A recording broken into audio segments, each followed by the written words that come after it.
Cap sur les 10%, quelle proposition pour développer et pérenniser l'actionnariat salarié? Je vous demande d'accueillir Laure de la... on va faire dans l'ordre. Catherine Leroy, pardon, directrice épargne salariale et retraite d'Amundi. Pascal Imbert, président directeur général de Wavestone. Charles Keller, membre du collège de l'AMF, qui représente les salariés actionnaires. Laure Delahousse, la directrice générale de l'AFG. Et Jérôme Dédéian, associé fondateur d'Eres Group, président de Mon Partenaire Patrimoine aujourd'hui. Bonjour et bienvenue à tous. Installez-vous. Alors, Catherine, on démarre avec vous, directrice épargne salariale et retraite d'Amundi. Déjà, merci pour nous accueillir. C'est très agréable d'être ici.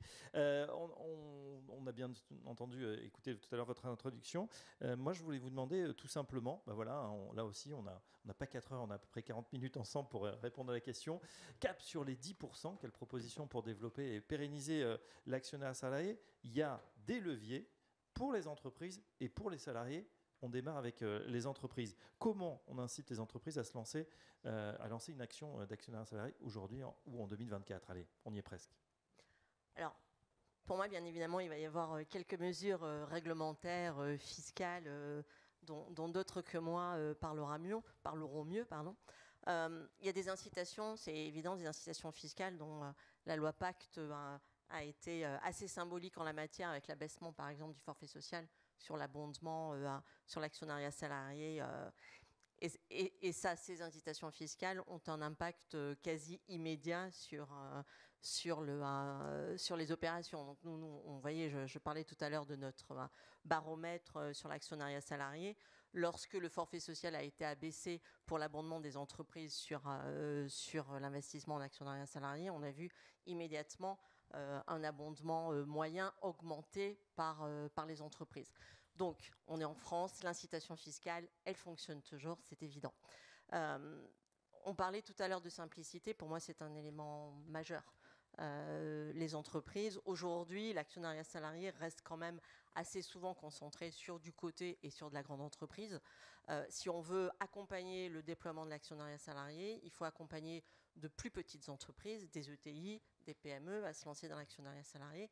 Et il faut que ce soit simple parce que toutes les entreprises n'ont pas des directions des ressources humaines spécialisées dans la mise en place des opérations. Il faut que les choses soient plus simples et qu'il y ait un accompagnement qui soit véritablement fort pour pouvoir se substituer parfois et accompagner l'entreprise de la structuration de son opération jusqu'à son débouclement, en parlant des relations avec les différents intervenants du projet, avec l'AMF, avec travailler sur la communication, etc. Donc, les incitations fiscales, la simplicité, l'accompagnement, et puis bien évidemment, et je crois que c'est le premier point, la sensibilisation et l'information, parce qu'il faut avant tout que le manager, que la direction générale ait envie, et quand on parle d'arrière des salariés, on verra à quel point cet élément est important, ait envie, l'utilise comme un levier de management, comme un véritable levier de partage, et puisse porter cette parole-là jusqu'à ses salariés avec implication. Et du côté des salariés, justement, pour qu'ils se lancent, qu'ils aient encore plus envie demain de souscrire, de s'impliquer? Alors, les salariés, la plupart du temps, ils ont envie, on l'a vu, ils ont envie, il leur faut les moyens, l'opportunité et la réassurance pour y aller. Alors, les moyens, on le voit très bien dans nos chiffres, c'est assez rapide. À partir du moment où on a une incitation financière, c'est-à-dire que le salarié peut investir sa participation ou son intéressement et donc à son apport personnel pour aller acheter des actions de sa société, déjà on a un taux de participation nettement supérieur. Les incitations financières également, l'abondement, les décotes, tout ça sont des éléments qui sont des éléments fortement incitateurs et favorisant l'investissement par les salariés. En gros, quelques chiffres, on dit quand une entreprise propose à la fois de l'abondement et de la décote, on a un salarié sur 2 qui participe à l'opération, en France et à l'international, tout mélangé. Quand on a un seul dispositif proposé, il y en a un tiers, et quand il n'y en a plus aucun, il y en a à peu près 25%. Donc il y a une vraie incitation financière à mettre en place pour accompagner les salariés là-dessus. Et puis, il y a bien évidemment tout ce qui va être information, accompagnement, et régularité des opérations. Ce qui est très clair, c'est que plus l'opération d'actionnariat salarié est régulière, plus l'entreprise en lance, plus le salarié est confiant. Il y a cette espèce de courbe d'apprentissage qui fait qu'ils seront plus nombreux à y aller et ils investiront plus. Donc on est vraiment là dans un effet vertueux qui fait qu'on en voit directement les effets. Ça, vous le voyez, c'est-à-dire première année, quand c'est lancé, c'est tout nouveau. Finalement, il y a peu de gens qui vont et puis petit à petit, ça fait boule de neige. Absolument. Ça, c'est vraiment systématique et ça défie toute... D'abord, je pense qu'il y a aussi une courbe d'apprentissage de l'entreprise. Plus l'entreprise va être régulière dans ses opérations, plus elle va elle-même acquérir une courbe d'apprentissage qui va lui permettre d'être de plus en plus performante dans sa communication, dans ses dispositifs. Et le salarié lui-même qui acquiert cette confiance dans son entreprise, cette confiance dans les atouts qu'il en retire lui-même. Et donc, on est véritablement dans un effet boule de neige de la participation. Oui, et puis on peut se dire aussi que les gens en parlent, hein, pas seulement à la machine à café. Donc, ceux qui l'ont fait, peut-être, sont aussi des bons avocats. Des vrais parrains. Et ça, c'est important aussi, parce que dans les entreprises qui sont le plus performantes en termes de participation, on a véritablement aussi cet engagement de l'entreprise dans la diffusion de l'information et de l'accompagnement de ses salariés. On parle dans certaines entreprises d'ambassadeurs, on parle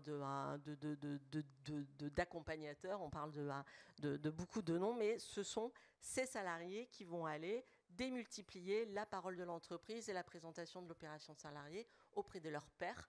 Et ça, c'est un capital confiance supplémentaire et c'est une diffusion de l'information très efficace. Pascal Imbert, vous êtes PDG de Wavestone. On voudrait vous entendre justement un retour d'expérience sur votre propre expérience, les ingrédients pour que cela fonctionne. Tout d'abord, un petit mot de Wavestone. Est-ce que vous pouvez nous présenter votre entreprise ? Très volontiers, j'adore faire ça. Wavestone, c'est donc un cabinet de conseil, 6000 collaborateurs. On est présent dans une quinzaine de pays.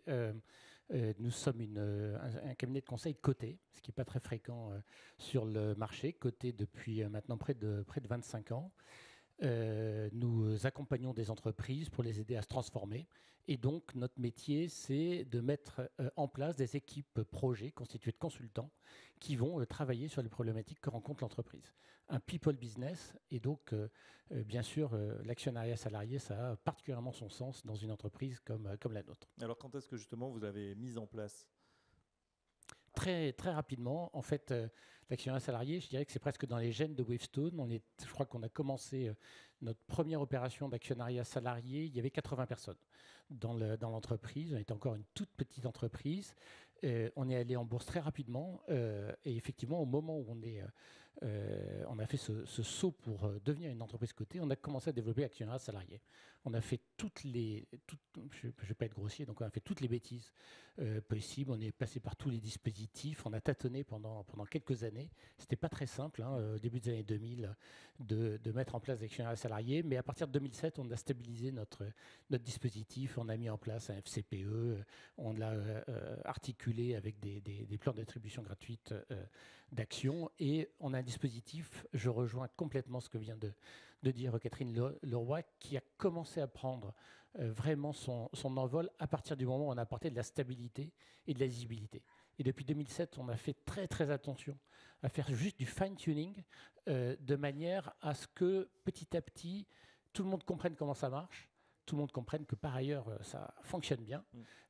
Et ça a permis de développer l'actionnariat salarié, d'en faire un élément de l'entreprise. Aujourd'hui, il y a plus de la moitié des collaborateurs de Wavestone qui sont actionnaires de l'entreprise. Notre actionnariat là, est dans les starting blocks pour atteindre les 10%, puisqu'on est à 8,5%. Et je dirais que c'est... alors, je ne sais pas s'il y a des gens qui sont partis à la retraite avec les 350 000 euros dont on parlait tout à l'heure, mais en tout cas, ça marche bien parce que l'action de Wavestone, sur les 10 dernières années, je lisais ça dans un petit article récemment, a pris 600%.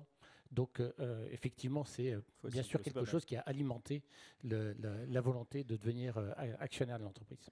En vous entendant, on a l'impression que c'est une savante alchimie là, pour mettre en place ça. Catherine Leroy nous explique à l'instant, c'est de la simplicité. Est-ce qu'aujourd'hui, le dispositif est compréhensible par tous les salariés ? Ben, écoutez, l'honnêteté m'oblige à vous dire que pas vraiment. Mais finalement, la confiance dans le dispositif s'est développée. Et donc, on fait de la pédagogie tous les ans. On rien, mais on investit c'est un petit peu ça, parce qu'en fait, dès que vous rentrez un petit peu dans les détails, c'est que ça reste quand même complexe. Et dans un pays comme la France, où l'éducation économique et financière est faible, déjà de faire comprendre ce que c'est qu'une action, et pourtant c'est des bac+5 chez Wavestone, des ingénieurs ou des gens qui ont fait des écoles de management, une action, on se rend compte que c'est pas complètement toujours compris. Finalement, le compte de résultat de Wavestone, c'est quelque chose qui reste parfois un petit peu mystérieux. Et alors, quant à la valorisation boursière, c'est parfois de la science-fiction. Mais donc, petit à petit, le cercle des gens qui comprennent et qui se mettent dans l'entreprise, comprennent la performance, la stratégie de l'entreprise s'élargit. Et la confiance dans le dispositif s'élargit et finalement ça devient quelque part un réflexe, le fait de se dire bon, il y a la campagne d'actionnariat salarié qui arrive, moi je mets ça en action de l'entreprise parce que j'ai confiance, j'y crois et par ailleurs j'ai envie de faire partie de l'entreprise, ce qui est le grand bénéfice. Oui. Parce que je ne veux pas faire les questions à votre place, vous auriez déjà dû me la poser, celle-là. Mais finalement, qu'est-ce que ça nous apporte? C'était dans mes questions, les résultats. Bon, allez-y. On va y venir dans un instant. Je voudrais continuer le tour de table, si vous le voulez bien, avec Laure Delahousse, vous êtes directrice générale de l'AFG.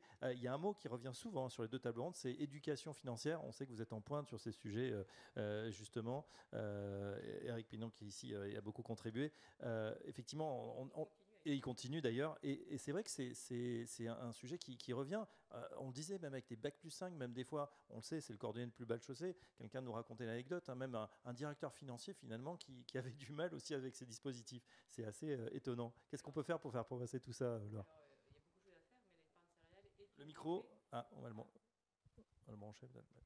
Il y a beaucoup de choses à faire, mais une des clés, c'est l'épargne salariale. En effet, à l'AFG, on a publié beaucoup de choses sur l'éducation financière pour aider les salariés, mais pas seulement, l'ensemble des Français à investir davantage de façon diversifiée sur le long terme, à comprendre les clés de l'épargne.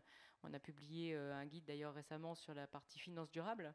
Donc on fait beaucoup en matière d'éducation financière et Eric Pinon est un atout dans la promotion de l'éducation financière pour l'AFG. Mais je voudrais parler de l'épargne salariale parce que, en fait, on a construit autour de l'épargne salariale tout un écosystème qui permet de participer à l'éducation financière. Il faut savoir qu'en France, on a une épargne qui est très conservatrice, qui est très investie sur des supports, des comptes bancaires, sur le fonds euro en assurance vie, et que l'épargne salariale est une épargne atypique où finalement les salariés, grâce à tous les outils que les teneurs de compte, que tout le monde met à leur disposition et les entreprises permettent d'avoir une épargne plus diversifiée, plus performante du coup sur le long terme. Et avec l'épargne salariale, on touche 11 millions de personnes, dont salariés et anciens salariés. Donc ça contribue en effet à l'éducation financière. Ouais, 11 millions et souvent c'est leur unique point de contact avec, sinon la bourse pour les groupes cotés, finalement le monde des actions. Exactement. Alors, si je recadre ça dans un cadre plus général, l'épargne salariale, c'est 180 milliards. On atteint des sommets, des records chaque année. Là, au 30 juin, on était à 180 milliards. Là-dessus, environ 70 milliards, un peu moins, sont de l'actionnariat salarié. On voit que l'actionnariat salarié, chaque année, augmente. Grosso modo, 4 milliards sont versés sur l'actionnariat salarié en collecte brute, et les encours d'actionnariat salarié progressent depuis 10 ans régulièrement de 4%, et c'est davantage de salariés chaque année. Donc on est dans un environnement, grâce à l'intéressement, grâce à la participation, grâce à tout cet écosystème qui a été construit autour, qui progresse chaque année.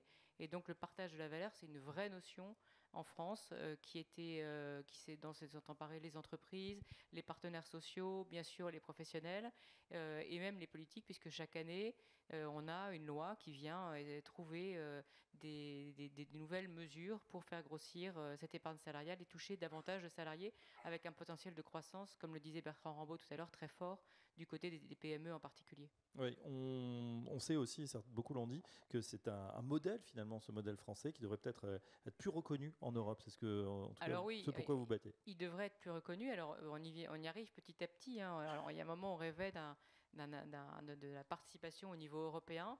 Il y a eu beaucoup de rapports qui ont été écrits là-dessus. On n'y est jamais arrivé pour l'instant. Mais en revanche, on progresse petit à petit. Cette année, grâce à la révision de la directive AIFM, je ne vais pas rentrer dans la technique, mais on a réussi à obtenir un passeport pour les fonds d'actionnariat salarié. Donc ça, c'est déjà un premier pas. Et c'est vrai que dans un environnement européen qui va changer, avec la nouvelle Commission européenne à partir de l'été prochain, qui cherche, la Commission européenne, à davantage associer les Européens, l'épargne des Européens au financement des entreprises européennes pour plus de compétitivité, l'actionnariat salarié, l'épargne salariale serait un excellent vecteur si on arrivait à l'élargir au niveau européen pour justement conduire toute cette épargne, copier un peu ce qu'on a fait en France dans les autres pays, et ce qui faciliterait la vie des entreprises françaises qui ont des salariés partout en Europe, et ça faciliterait et ça permettrait aussi à l'économie d'être financée d'une manière différente. Merci beaucoup. D'une manière différente et d'être plus compétitif, parce que l'épargne salariale, l'actionnariat salarié, par définition, ce sont des actions, donc des capitaux propres, des fonds propres, pour permettre aux entreprises d'innover, de se transformer. À un moment, on a besoin de beaucoup d'investissements pour qu'elles se transforment avec la transition écologique. Tout à fait. Alors justement, on va en parler tout à l'heure. Et puis du reporting extra-financier, c'est un autre de vos thèmes. On continue le tour de table avec Charles Keller, membre du collège de l'AMF représentant les salariés actionnaires, vice-président de la commission des épargnants, une commission qui travaille justement sur ce genre de sujet, atteindre les 10%, Charles, et ça fait lien d'ailleurs avec ce qu'on disait précédemment, les salariés étrangers. Oui, bonjour. Effectivement, c'est ambitieux d'atteindre les 10%. Il faut quasiment doubler ce qui existe. Donc, on voit que ça progresse un petit peu, comme vous disiez, Laure, mais il va falloir mettre les bouchées doubles. Et c'est l'objet des propositions que formule le groupe de réflexion sur l'épargne salariale et l'actionnariat salarié issu de la commission consultative épargnant que je vice-préside. Et que donc c'est plus à ce titre-là que je m'exprime aujourd'hui qu'au titre de l'AMF, vous vous en doutez. Une première mesure, c'est de faire des augmentations de capital réservées aux salariés. On connaît tous ça, mais de façon continue ou perpétuelle, j'aimerais dire. Ça consiste à faire, en fait, un peu comme quand vous décidez, oui, je suis d'accord pour les 3 prochaines années, à faire des augmentations un peu tous les mois ou tous les trimestres. La fréquence est à définir, plutôt que la grand-messe annuelle où à chaque fois il y a des gens qui hésitent. Ah, il y a eu un petit scandale dernièrement. Ah, il y a eu un profit warning. Une controverse, on a vu que ça faisait une baisser controverse, etc. la Quand on discute sur le terrain avec les salariés, il y a toujours oh, j'ai la voiture qui est tombée en panne. Il y a toujours une appréhension à participer à cette grosse opération annuelle. Là, si on faisait l'acceptation de souscrire... Une souscription ouverte. Souscription continue, perpétuelle. On évite ça. On évite aussi les oublis. Vous seriez surpris de savoir le nombre de salariés qui disent « Ah oui, j'avais jusqu'à tel jour. Ah, c'est dommage, j'ai été pris dans le rush du boulot et j'ai oublié. » Donc, faciliter en fait cette acquisition, puis sans parler bien sûr du bénéfice de lisser les acquisitions tout au long de la vie ça évite la volatilité du titre. Ça, c'est la première idée. La deuxième idée, c'est de dire, on parle beaucoup de l'actionnariat salarié pour les grandes sociétés dont le cours est plutôt stable, qui ont cette culture-là, etc. On oublie beaucoup les PME. Il y a eu la table ronde juste précédente que j'ai écoutée avec attention.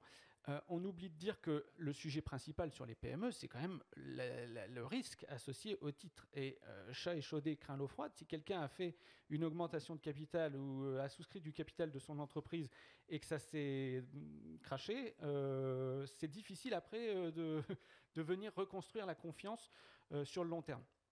D'où l'idée de se dire, il y a des écosystèmes de PME qui gravitent autour de grands émetteurs. On va reprendre le CAC 40 à nouveau, mais ils ont tout un tas d'entreprises qui gravitent autour d'eux. Permettons aux sous-traitants, dont l'émetteur est un client stratégique, qui présente par exemple plus de 10, plus de 15% du chiffre d'affaires de cette petite société, permettons-lui, si le directeur général du grand émetteur ainsi que le directeur général de la petite société sont d'accord, de souscrire aux mêmes conditions habituelles, des cotes, abondements éventuels si la PME souhaite aussi apporter de l'abondement. Permettons à cette tranche de salariés, c'est quand même beaucoup de monde, de participer à ces augmentations de capital, et on va faire mécaniquement monter les 11 millions de salariés actionnaires dont on parlait. Troisième idée, pour un autre type d'acteurs encore, ceux qui font les rachats d'actions. Vous connaissez ces grands groupes qui font du retour à l'actionnaire, pas simplement par le dividende, ils le font aussi en rachetant des actions et en les annulant. Et très bien, j'ai pas de souci avec ça. Fondamentalement, c'est une façon souple de faire un retour à l'actionnaire. Mais on pourrait peut-être équilibrer le partage de la valeur en disant 5% des actions qui ont été rachetées ne vont pas être annulées, vont être distribuées de façon uniforme, plus ou moins, sur l'ensemble des salariés sous la forme d'un plan d'attribution gratuite d'actions, un PAGA. Parce que je voudrais juste faire une réponse à la question posée pour la table ronde. La meilleure façon de développer l'actionnariat salarié, c'est d'offrir des actions. J'enfonce peut-être une porte ouverte, mais c'est le meilleur moyen. Bon, bien sûr, ça coûte cher pour l'entreprise. Mais là, en l'occurrence, ça coûte cher à ces actionnaires. Et ces actionnaires qui ont un retour de 95%, ils peuvent en donner 5%. Dernière proposition, et je m'arrête là pour ces propositions pour acquérir des actions. Dernière proposition, finalement de contraindre chacune des entreprises, bon, on va peut-être dire d'une certaine taille, au-delà de 500 personnes, à être obligé de faire une fois tous les 5 ans soit une augmentation de capital réservé aux salariés, soit un plan d'attribution gratuite d'actions. C'est pas normal qu'il y ait encore dans le CAC 40 des entreprises qui ne permettent pas à leurs salariés de bénéficier des vertus de l'actionnariat salarié qui ont été partagées par tous les intervenants aujourd'hui. Voilà pour ces propositions très concrètes. Après, dès qu'on dit obligation, c'est vrai que c'est peut-être un peu moins sympa. On est là pour être innovant et secouer le cocotier. Jérôme Dédéian, associé fondateur d'RS Group, président de Mon Partenaire Patrimoine. Jérôme, vous avez entendu bien sûr Bertrand Rambaud qui disait c'est le moment. Vous n'êtes pas loin de penser à peu près la même chose, surtout avec peut-être un nouveau dispositif Pacte 2 qui arrive. Oui, absolument. En fait, avant de dire ce qu'on peut faire pour atteindre les 10%, je voudrais d'abord mettre quelques chiffres en face de cet objectif de 10% pour donner une idée du niveau d'incantation qu'il représente. En fait, ce que nous dit le panorama RS Group de l'actionnariat salarié, donc RS Group, une équipe qui travaille la matière toute la journée, que j'ai eu l'honneur de mettre sur orbite et qui a changé l'orbite depuis magnifiquement, parce que j'étais plus là probablement, en fait, nous dit qu'on est champion d'Europe en France de l'actionnariat salarié dans les entreprises cotées, 8 boîtes sur 10 qui proposent un actionnariat salarié large, 3,4% de la capitalisation par rapport aux 10 qui sont l'objectif. Et dans le non coté, ce que nous dit ce panorama d'RS Group, c'est en 2015, il y avait 5% des boîtes non cotées qui avaient un actionnariat salarié un peu large, hein, et aujourd'hui, elles sont 9%. Donc c'est considérable le passage de 5 à 9. Et le passage de 5 à 9, c'est pour moi deux choses que je vois dans mes activités de conseil quotidiennes. C'est l'engagement de France Invest, donc de tous les investisseurs en capital, hein, qui ont dit dans leur charte, quand on rentre dans une boîte, en plus du package manager, on s'engage à faire nos meilleurs efforts pour une opération collective. Et la plupart des fonds membres de France Invest qui ont signé cette charte le font désormais. Donc ça, il faut vraiment le signaler, même s'il faut lever des verrous, on pourra en parler. La deuxième chose, c'est, dans les boîtes familiales, la transition de la G1 à la G2, de la G2 à la G3, de la G3 à la G4, avec, on va dire, une génération de managers plus jeunes qui reprennent les rênes de l'outil de travail possédé à 100% par la famille, mais qui ont une vision un peu moderne de leur légitimité et qui se disent, finalement, mon autorité et ma légitimité seront renforcées si j'ouvre le capital à mes collaborateurs et collaboratrices, et ils le font de plus en plus. Bon. Et on obtient des taux de succès quand on le fait bien, grâce à la richesse de la boîte à outils. On a parlé complexité, simplicité, mais on a la chance d'avoir une boîte à outils extrêmement riche. Voilà. Donc il y a un enjeu, et c'est l'enjeu des 10%, il faut vraiment y aller. Hein. Et il faut y aller avec de la gratuité, Charles vient de le dire très bien, mais il faut aussi y aller en levant des verrous, notamment dans le non-coté, qui est l'enjeu, qui font que les actionnaires familiaux ou les fonds d'investissement ont encore une réticence à y aller pour des raisons. Alors, Anne en a parlé tout à l'heure, je vais revenir dessus. La première raison et la principale, c'est la gouvernance. C'est-à-dire que dès lors qu'il n'y a pas la taille critique pour intermédier la relation avec les actionnaires salariés via un fonds commun d'entreprise, un fonds commun de placement d'entreprise dédié d'actionnariat, on se retrouve avec un risque, entre guillemets, d'être obligé de louer l'auditorium ou la salle des fêtes du village de la boîte industrielle ou artisanale pour faire une assemblée générale avec oncle Roger, tante Germaine, si vous me passez l'expression, neveu Kevin, parce qu'il y a une des générations qui est morte, et donc il y a des héritiers avec capital morcelé qui ne sont pas opérationnels dans la boîte, et louer la salle des fêtes pour avoir tous les salariés alignés à l'assemblée générale. Et ça coince. Voilà. Et donc il faut... vous savez que techniquement, on a le droit de mettre des actions en direct dans un plan d'épargne d'entreprise, hein, et pas seulement des fonds communs de placement dédiés d'actionnariat. Et donc, dans le cas d'une gestion directe, il faudrait, et c'est ma proposition principale pour lever ce verrou gouvernance, j'ai plein d'autres propositions hein, dans ma liste de courses, il faudrait pouvoir, quand j'ai une collectivité d'actionnaires en direct dans une boîte qui a un enjeu trop petit en volume pour faire un FCPE, il faudrait pouvoir regrouper les actionnaires salariés en un collectif qui élise un ou une représentante sur le même modèle que le président ou la présidente du conseil de surveillance du FCPE, qui les représente à l'Assemblée générale, pour que ce soit fluide en gouvernance. Si on arrive à faire ça, on déverrouille tout le segment du bas du marché à l'intérieur du plan d'épargne, dont Jean-Philippe a dit très bien que c'était un outil hyper sécurisé qui fonctionne avec les avantages de la décote de l'abondement. Le truc qu'on a eu, c'est-à-dire l'abondement unilatéral qui remplace le fait de faire des gratuites avec passerelle dans le PE, etc. Tout ça, on a obtenu déjà beaucoup de choses. Il faut déverrouiller ce premier sujet de gouvernance qui est essentiel pour qu'on marche vers les 10%, notamment dans le segment non coté, qui est essentiel. Donc ça c'est pas mal. Réaction, Catherine, justement à ce qui vient d'être dit. On a quelques propositions là sur la table. C'est des choses que vous entendez qui sont remontées également. Oui, une expression que j'adore, c'est faire feu de tout bois. Et si on veut développer l'actionnariat salarié, il faut qu'on fasse feu de tout bois. Donc il faut faciliter au maximum la mise en œuvre. Il faut multiplier les canaux d'accès à l'actionnariat salarié. Il faut inciter, récompenser, inciter les entreprises à inciter leurs salariés à investir. Donc c'est du forfait social sur l'abondement, sur les versements volontaires dont il faut poursuivre l'abaissement et la mise à zéro. C'est récompenser l'entreprise qui ouvre des opérations d'actionnariat salarié parce qu'elle travaille sur le sur le S et sur le G de son ESG, de sa RSE. Il faut accompagner, récompenser les entreprises qui lancent de façon régulière des opérations d'actionnariat salarié, parce qu'on sait que ça fait partie des éléments qui vont inciter les salariés à y aller.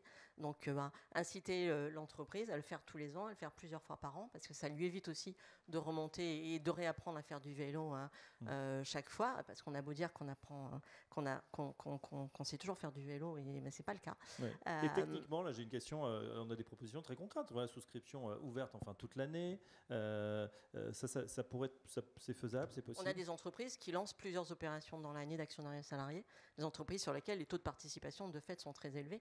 Donc tout s'étudie et surtout faisons feu de tout bois. Essayons tout. Peut-être quand même une modeste contribution de praticiens en dirigeant entreprise. D'abord, je trouve qu'il y a des idées intéressantes dans les propositions. Il y en a qui me font par contre frémir. C'est le fait de se dire on va parvenir aux 10% par la contrainte. C'est vraiment le meilleur moyen de tuer la dynamique positive qu'il y a en France. Donc soyons dans l'incitation et dans le positif plutôt que la contrainte. J'espère que la Commission ne va pas s'égarer dans ces dispositions. Mais je trouve qu'on parle énormément de technique, alors qu'on a déjà une boîte à outils extrêmement riche. Et il y a quelque chose qui me frappe, c'est que pour tout le monde dans cette salle, il y a une évidence, c'est qu'en France, on a un super dispositif qui est extrêmement riche, qui est par ailleurs fiscalement extrêmement avantageux, sur tous les aspects. Il est super, mais sauf qu'en dehors de cette salle, personne ne le sait. Et donc il y a quand même un truc sur lequel ça coûte pas cher et ça peut avoir un impact énorme, c'est faisons passer l'idée du fait qu'on a des dispositifs d'actionnariat salarié qui sont extrêmement performants. On est déjà des champions d'Europe. Ça marche super bien. Et par ailleurs, ça donne des résultats formidables à l'intérieur des entreprises. Et avoir une action de communication puissante menée par les pouvoirs publics sur le sujet changerait complètement déjà la dynamique, ajouterait à quelque chose qui marche déjà pas mal, ajouterait tout à coup un élan. Et vous avez des dizaines, des centaines d'entreprises qui sont prêtes à témoigner du fait que ça marche, des milliers de salariés qui sont prêts à témoigner. Il faut faire maintenant un petit peu de marketing et de communication. Tout le monde a dit, oui, on a un dispositif qui est super, il est un petit peu complexe. Mais ce n'est pas très grave. Gardons le dispositif tel qu'il est, faisons un petit peu de fine-tuning pour rajouter, lever les quelques verrous. Il y a plusieurs verrous qui étaient intéressants et qui ont été évoqués, mais surtout faisons de la com. Faisons passer l'idée que le mécanisme est super et donc il faut le développer. Jérôme veut oui, dire. Moi, je ne peux pas être plus d'accord avec Pascal, évidemment. La richesse de la boîte à outils permet que dans chaque entreprise, en fonction de sa situation actionnariale, managériale, etc., on va trouver ce qu'on veut. Néanmoins, et on est tous d'accord pour dire qu'on est des engagés de la cause et que ça permet d'enrichir le pays, de faire des points de PIB en plus, ça peut changer la vie des gens, emmener nos boîtes plus loin, tout ça c'est vrai. Maintenant, on a encore quelques trucs de réglage technique à faire quand même. J'en ai cité un sur la gouvernance, je pourrais y aller encore en disant que pour mettre les actions d'une boîte dans un plan d'épargne d'entreprise, il faut qu'elle soit dans le périmètre de conso. Ça veut dire au minimum influence notable, 20% des droits de vote. Donc ça veut dire que quand je fais une ManCo, une société des salariés avec 5, 3, 4, 5% du capital, c'est pas éligible. Donc c'est le foutoir, je peux pas intermédier ma relation, c'est mon sujet, notamment dans le non-coté. Et donc ça aussi, il faudrait que dans le cas des ManCo, on puisse les coller dans le PEE sans état d'âme et en dehors, ou en se forçant à être dans le périmètre de conso, même si on n'est pas dans les fameux 20% de droits de vote qui donnent l'influence notable. Après, on est le 13 décembre. Donc moi j'adore, surtout si on a un pacte 2 qui arrive, et donc il est temps de faire notre liste de courses pour le Père Noël, et donc il y a quelques autres trucs qu'on peut faire qui sont assez sympas. Il y a un petit sujet intégration fiscale, on pourrait neutraliser le pourcentage détenu par les salariés dans les calculs d'intégration fiscale, ça rassurerait tout le monde, ça simplifierait pas mal de choses. On parlait tout à l'heure de la sécurité du PEE pour toutes les populations. Bon. Sauf que dans un PEE aujourd'hui, opération collective, proposée dans les mêmes termes à tout le monde, je ne peux pas discriminer. On pourrait imaginer qu'à partir du moment où c'est collectif, je peux faire des tranches de population qui permettent de définir des montants d'investissement maximum qui ne sont pas forcément les mêmes pour mon COMEX, pour mon rang 2 de cadre et pour mes ouvriers, à partir du moment où évidemment l'opération est bien collective et où il n'y a pas d'avantage en termes de décote d'abondement supplémentaire pour les rangs à qui on propose de souscrire plus que pour les autres. Ce serait une façon d'utiliser le PE de façon généralisée en traitant avec un seul instrument et en le paramétrant tous les trucs. Et puis évidemment, on parlait des nouveaux modes de travail, et on a notamment parlé du sujet des freelances. On a un truc dans la loi qui est absolument génial, qui permet à une compagnie d'assurance de proposer la souscription dans un PE à l'augmentation de capital réservé de la compagnie d'assurance des agents généraux qui ne sont pourtant pas salariés de la compagnie, mais qui sont liés à la compagnie par un contrat commercial. Pourquoi est-ce qu'on n'étend pas ce dispositif à tous les gens qui sont dans l'écosystème d'une entreprise industrielle ou commerciale et qui y travaillent régulièrement avec elle en apportant leurs compétences dans un mode de travail de type freelance. Finalement, le truc existe. Donc pourquoi est-ce que on ne peut pas le déployer? Pourquoi c'est pas étendu? Voilà. Charles Keller, sur ces propositions. Oui, j'aime bien la dernière proposition, qui est un peu une variante de ce que j'expliquais pour l'écosystème des sous-traitants. Du coup, je vais faire une variante de ta précédente proposition. Je pense qu'il est nécessaire d'avoir un véhicule spécifique au management package.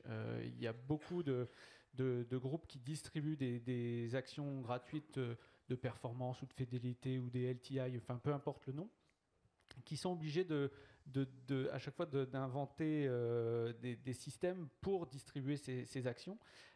Il serait temps de créer un véhicule dédié qui serait un fonds commun, mais qui serait différencié qui ne serait pas uniforme sur les salariés, qui serait hors PE, sauf à nouveau mon dada qui n'a pas trop plu à Pascal, mais sauf à introduire en même temps qu'on distribue ces actions de performance, une poche qui serait distribuée de façon uniforme. On peut récompenser, ça a été aussi évoqué sur la table ronde précédente, on peut récompenser, et ils le méritent bien, les managers qui créent beaucoup de valeur pour l'entreprise, mais n'oublions pas aussi l'ensemble des salariés pour associer un plan d'action gratuite pour eux.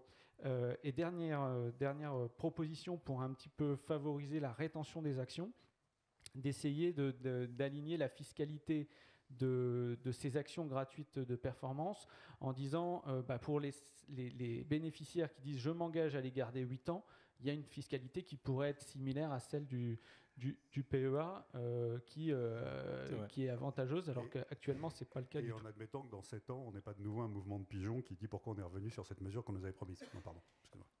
Le gouvernement actuel n'est pas le champion J'aime beaucoup la stabilité dans laquelle on vit en ce moment. Voilà, on peut quand même, le député n'est plus là pour l'entendre, mais on peut quand même les féliciter de cela. Oui, le gouvernement, de manière générale, depuis Emmanuel Macron qui a lancé Pacte 1, effectivement, c'est plutôt... c'est la chance aussi peut-être de l'avoir eu dans la continuité. Et si je peux rajouter un tout petit mot vis-à-vis de ce que vous disiez, Pascal, j'ai pas l'impression en forçant, je demande une fois tous les 5 ans, c'est peut-être pour obtenir une fois tous les 10 ans, mais j'ai pas l'impression de casser la dynamique des acteurs qui jouent le jeu, et j'ai bien compris que Wavestone était de cela, en obligeant tout le monde à faire une fois tous les 5 ans ou tous les 10 ans une opération d'ouverture de son capital, soit par la souscription augmentation de capital, soit par attribution directe aux bénéficiaires. C'est la meilleure façon d'apprivoiser l'ensemble des salariés à ce sujet. Alors, droit de réponse dans un instant. Laure Delahousse sur ce sujet, et puis après on parle aussi des Alors, je trouve critères qu'il y a plein de extra-financiers. propositions intéressantes là, qui ont été prononcées, proposées. Je ne suis pas fan non plus de l'obligation, à vrai dire, mais bon, je comprends Bon, l'objectif. la motion est rejetée, hein, à l'unanimité. En revanche, je pense qu'on fait plein de propositions au niveau français. Je pense qu'il faut avoir une vision aussi européenne. Je reviens sur ce que je disais tout à l'heure. On a un énorme chantier au niveau européen c'est le Green Deal. Il faut financer la transition énergétique. On a besoin de beaucoup d'investissements en Europe. Et ce qu'on a construit en France à travers l'actionnariat salarié, à travers le partage de la valeur, l'intéressement, la participation, on devrait arriver à davantage le pousser en Europe. On a cette obligation maintenant pour les entreprises d'avoir un reporting extra-financier, donc avec les règles EFRAG et ces standards européens de reporting ESG. On a beaucoup poussé avec beaucoup d'acteurs en France l'idée que pour noter une entreprise sur sa qualité ESG, la RSE de son entreprise, il y a le pilier environnemental, évidemment, qui est flagrant du fait du changement climatique actuel. Mais évidemment, et aussi, il y a les piliers S et les piliers G, donc le pilier social et le pilier de gouvernance. Or, l'actionnariat salarié, le partage de la valeur, ça fait partie, finalement, de la qualité de la RSE d'une entreprise. Et ça, on n'est pas arrivé encore à le vendre au niveau européen. Or, si on va avoir un peu une vision de ce que doit être l'Europe de demain, la bonne gouvernance d'une entreprise de demain en Europe, toutes les vertus qu'on constate en France sur le partage de la valeur, dans la motivation des salariés, la fidélisation des salariés, on a beaucoup de mal à retenir les jeunes. Et ben, je pense que l'épargne salariale, et l'actionnariat en particulier, peut jouer ce rôle. Donc on a fait une première passe, si je puis dire, l'année dernière, au moment des standards européens, quand ils ont été conçus. Je pense qu'il faut que collectivement, on insiste, parce que l'autre jour, Jean-Dominique Sénard, hier, au conseil de l'IFD, disait qu'il y a 740 points pour les entreprises à remplir dans les ESRS. C'est trop, c'est illisible. En revanche, il y a ce point fondamental du partage de la valeur de l'actionnariat salarié qui n'a pas été du tout vu au niveau européen, et ça, c'est dommage. Vous voulez parler également du reporting extra-financier, chantier de longue haleine s'il en est, qui permet également de fidéliser, ça a été dit, de fidéliser, d'attacher encore plus les collaborateurs. La preuve par l'exemple. C'est ce que je disais, c'est-à-dire que c'est faire reconnaître au niveau européen que le partage de la valeur avec ses salariés, l'association à la gouvernance et aux résultats des salariés, c'est un critère de meilleure RSE des entreprises et donc de meilleure valorisation de l'entreprise. Et ça, on devrait collectivement davantage le pousser. Pascal Imbert, tout à l'heure, effectivement, vous m'avez dit pour quel résultat vous avez insisté justement sur la diffusion du message, peut-être méconnu. On voudrait vous entendre aussi sur ce que ça provoque, parce que ça aussi, il faut le diffuser. On a vu en equity et puis en espèces sonnantes et trébuchantes que c'était bien évidemment très avantageux. Qu'est-ce que ça provoque dans l'entreprise au niveau de l'engagement peut-être des collaborateurs ? Je vais peut-être d'abord juste réagir sur ce que vous venez de dire. Je crois que c'est vraiment fondamental. C'est effectivement, maintenant, il faut pousser au niveau européen, à la fois parce que ça va nous faciliter la vie, nous, entreprises, en particulier ETI, pour mettre en place des dispositifs qui vont concerner l'ensemble de nos salariés au niveau européen. Et par ailleurs, ça va faire exister, remettre au premier plan la notion de long terme. Exactement. Dans la manière dont l'Europe est gouvernée. Et j'étais désespéré de voir que l'Europe adopte les standards IFRS qui ont tendance à braquer sur le court terme, sur la valeur patrimoniale et non pas sur la création de valeur sur le long terme. Là, on a un formidable outil pour refaire exister cette valeur de long terme, de développement de projets sur la durée qui vont permettre effectivement de créer de la richesse et de l'emploi en Europe. Je viens répondre maintenant à votre question. Je vais dire quelque chose qui a déjà été dit, mais vraiment ce que ça change complètement dans une entreprise comme Wavestone, c'est l'engagement des collaborateurs. L'engagement, parce que finalement, faire de l'actionnariat salarié, ça veut dire que tout à coup, vous êtes partie prenante de l'entreprise, je dis une banalité, mais ça veut dire que je m'intéresse à l'entreprise, j'essaie de comprendre son projet, j'essaie de voir si je suis d'accord ou pas d'accord avec le projet. Si je suis d'accord, je suis hyper engagé et j'ai vraiment clairement le sentiment, à travers tous les échanges que j'ai avec les salariés de Wavestone en France et à l'international, que le fait de devenir actionnaire de l'entreprise, ça fait que ils ne sont plus là seulement pour les missions qu'ils sont en train de réaliser en tant que consultants. Ils sont là parce qu'ils ont envie de voir le projet d'entreprise réussir.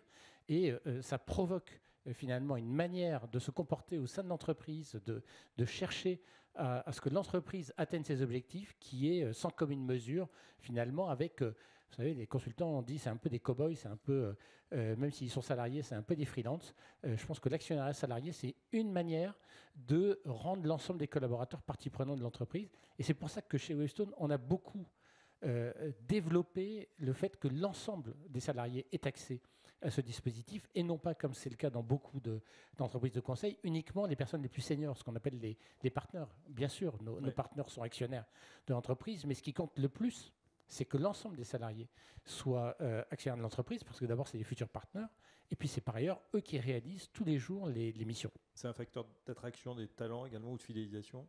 Parce qu'on imagine que vous êtes en concurrence avec beaucoup de gens. Bien sûr, et donc c'est effectivement, ça fait partie des éléments d'attractivité. Sur le plan de la fidélisation, je ferai peut-être une petite remarque. Je trouve que dans la boîte, les petits fine-tuning qu'on pourrait essayer de pousser, finalement, il y a beaucoup de métiers en tension, il y a beaucoup de métiers dans lesquels la rétention des talents devient importante, et c'est assez difficile quand on passe par des dispositifs d'épargne salariale, entre guillemets, classiques, c'est-à-dire participation, intéressement, d'articuler les mécanismes d'actionnariat salarié avec des engagements de présence dans la durée. Et donc, le fait de faire sauter ce petit verrou attirerait certainement un certain nombre d'entreprises qui y verraient un outil supplémentaire de rétention des salariés. Alors, ça, je suis absolument d'accord avec Pascal. Il y a un truc, alors ça a l'air d'une mesure de réglage technique, mais elle est vachement intéressante. Vous savez qu'on peut faire dans le PE de l'abondement à l'ancienneté. Sauf que c'est l'ancienneté mesurée au moment où il y a le versement du collaborateur qu'on abonde, instantanément. On pourrait très bien imaginer que l'abondement se distille dans le temps avec la progression de l'ancienneté à partir d'une règle qu'on a envisagée au départ. On est tout à fait dans le cadre collectif du PE, ça fidélise remarquablement et ça augmente mon avantage avec la fidélité que j'ai avec mon entreprise. Sur l'engagement, pour donner une anecdote sur un client historique d'RS Group sur lequel j'ai eu l'honneur de travailler et que l'équipe gère magnifiquement maintenant, boîte de transport familiale, opération d'actionnariat salarié initiale, groupe de travail avec tous les conducteurs de camions, les logisticiens des entrepôts, etc., pour parler du cadeau que la famille faisait à l'occasion d'un changement de génération et des perspectives pour la boîte, en présentant le business plan. Résultat des groupes de travail, modification du plan stratégique, parce que le terrain a remonté des idées que les actionnaires n'avaient pas eues. Voilà. Et ce cas-là, je pense qu'il doit tous nous éclairer sur évidemment le fait que notre action collective, comme ça a été très bien dit tout à l'heure, elle a un sous-jacent qui est qu'on pense que ça fait des points de PIB en plus et du dialogue social en plus. Merci. En tout cas, voilà un set de propositions assez étendu. J'espère que la discussion a été vive. On a plein d'idées. C'est dommage que le député soit plus là, mais on lui fera passer effectivement un petit mémo. Merci en tout cas, on peut les applaudir. Catherine Leroy, Pascal Imbert, Charles Keller, Laure Delahousse, Jérôme Dédéian.